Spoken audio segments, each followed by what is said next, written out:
hats? Yes. You guys can wear Does this everyone have a hat? today. We gave you guys 12. Oh my God. Please 12 get hats. priority. Wow, that's Yeah, a so Do we have to wear them, or is it just? you guys can wear it if you want. Do we have to all wear them, or can some people wear them? Can some, Is it a yeah. dad hat? But Yeah. it's not It's a dad required hat. at all. But I mean, like, it can be 3 and 3, right? It's not like official. Yeah, it's not bad. I'm not aware of Some good hats. Yeah, you can wear it if you want. Bro, just give yours. Your mom's gonna take it. The players should get it first. If they want it. Players, not coaches. Yeah, shut up, player. Give it to his mom. That thing's gone. You're not a player. You're gonna steal it, man. All right, guys, here you go. I'm getting a mayhem Players get the hats. I'm the diesel guy, so thank you. Why? Oh, Matt doesn't want one? I have big hair. Here you go, Dante. You look like a Texas dad. Houston! Oh yeah!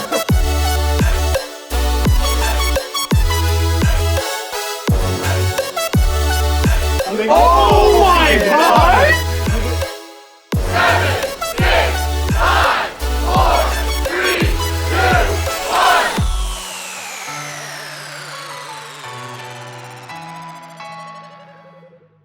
Stage 3, we decided that, you know, it was best to get as many wins as possible in the short run. And luckily for us, Somber Goats sort of had like a resurgence, and people started playing more and more, and you saw more and more DPS comps, which really suits us more. Stage 3 went pretty well for us. We had a 5-2 finish. I think we really embraced our own style and kind of helped change the meta along with a lot of other teams like Shanghai. Most of the comps like really fit our style. Like having 3 DPS players in is really beneficial for us. Most of our DPS were all on comfort heroes, so like I was on Sombra, Jake was on Pharah and Hanzo a lot, Jiri was on Widow, Doomfist a lot, so it fit everyone's style pretty well.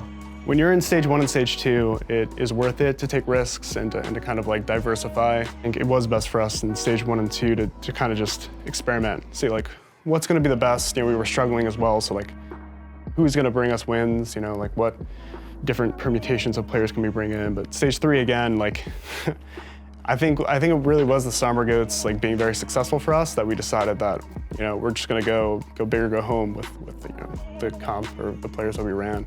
Keeping one roster consistent helped a lot because sometimes it's hard to adapt when you get new players in.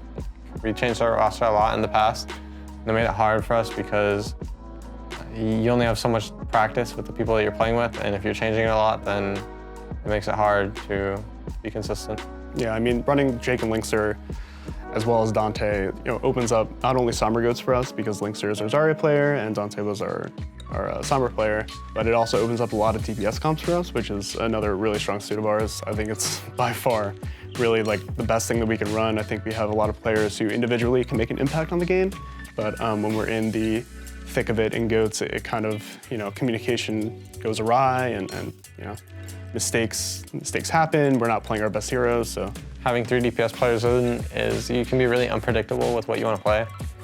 And against Shock, we really confused them because we had 3 DPS players in and we played Somber Goats for most of the match, and they really weren't expecting that. They were expecting mostly DPS, and they rolled out on the wrong comp a lot of times actually, and it helped us win a few maps.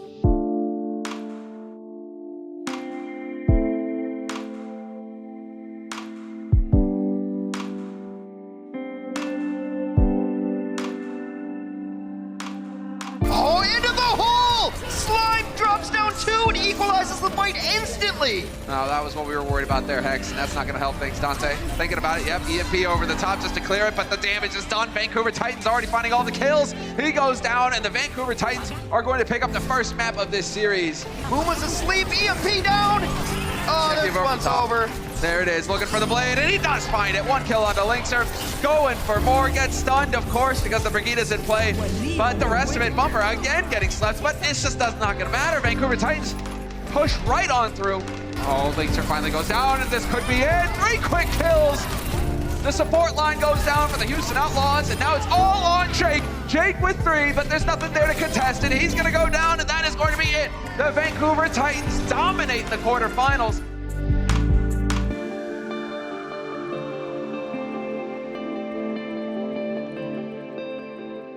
Stage 3 playoffs, we tried to go in strong. We knew that we were actually good.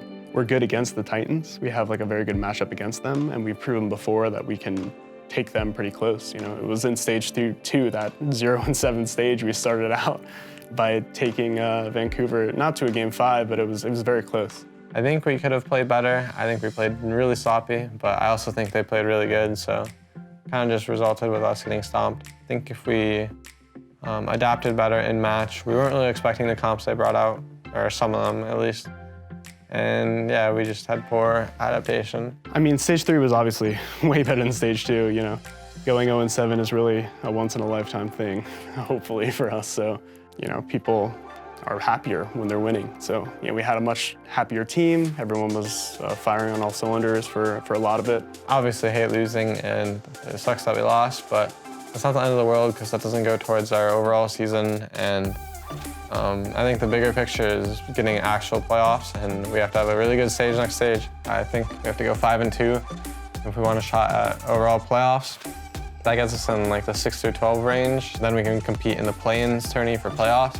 So for stage 4, it's a brand new meta, right? It's going to be 2-2-2. The game's going to be completely different, and I think it really helps us. We have players that are very comparable on DPS compared to the other teams, and our off-tank players can actually play off-tank and like kind of play the role that they've been playing in Overwatch for like 4 years prior to when Season 3 started, so, or Season 2.